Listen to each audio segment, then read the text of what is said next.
forget to like, comment, and share this video. Hit that subscribe button below. Tell us and everybody that might listen to this what those numbers are, because when I saw them, I immediately contacted you back and said, I want to talk. No, I appreciate it. So, admittedly, August was a very good month for me. I wasn't aware of this at all because I'm just trying to do deals, to be honest with you, Tim. So I didn't even pay attention, but I think in North and South Carolina, total volume was 20 million and change for EXP commercial. I closed about 8.5. So I was close to half of that in August. Take that with a grain of salt, right? Because my entire year to date, I have about 2.5 under contract, and then hopefully by tonight I should have another like 1.6 million under. But closed year to date is like 2.5, a little under. So, I mean, I'm sorry, 2.5. I'm sorry, 12.5 year to date so far. Yeah, I'm sorry. No, my fault. So I mean, admittedly, August was an incredibly good month. But to be honest, it all changed when I started getting consistent about cold calling, because I didn't start consistently doing that until May, probably. So all this business came since May. So what had you been doing before that didn't work? I mean, yeah, majority of people don't answer, and majority of people that do don't want to sell, and that's fine. Right. I have investment property. I don't want to sell, right? Some of that stuff. So like, that's totally fine. It's not about convincing somebody to sell. It's about finding the person that does want to. Right. And so that's why it's a numbers game. I think like it's all a myth until somebody sees it happen.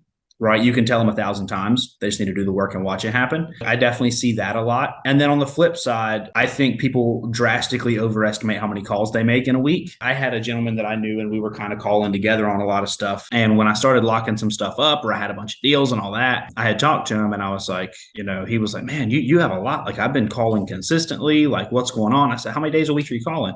And he was like, usually like 2 or 3, but you have like, over double what I have. And I was like, I'm calling twice as much, right? So I think there's that a lot as well, where people overestimate how many calls they're actually making, and I think they underestimate how many calls it actually takes. But that exactly is why I said, okay, I'm going to make X amount of calls every day. I don't care about anything else, but that is number one priority every single day. And like, I don't care what happens, I'm not missing a day. Every day I had 3 million in a 5-1 that closed, and financing fell through and whatever. That took priority for a second.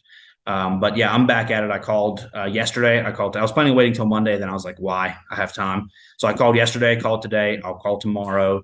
And yeah, I'm back at it now. So took a little break to get some things closed. Yeah. No, I mean, you need to take a break. That's part of being able to do it in the first place, is knowing that you got to take a break and pace yourself, right?